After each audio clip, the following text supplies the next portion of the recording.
আচ্ছা চল্টু, আজকে তো ভালোবাসা দিবস। আমার গার্লফ্রেন্ডে কি উপহার দেওয়া যায়? তোর গার্লফ্রেন্ড কি তোক পছন্দ করে? হ, পছন্দ করে। তালি তুই যেটাই ইচ্ছে ওইটাই দিবার পাস, কারণ তোর গার্লফ্রেন্ডের পছন্দই তো ভালো না।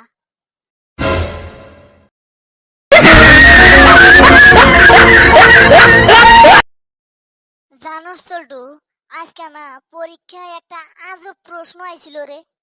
কি এমন আজব প্রশ্ন রে, কসেন? প্রশ্নর মধ্যে লেখা ছিল লিঙ্গ পরিবর্তন করো। তা তুই কি লেখছাস?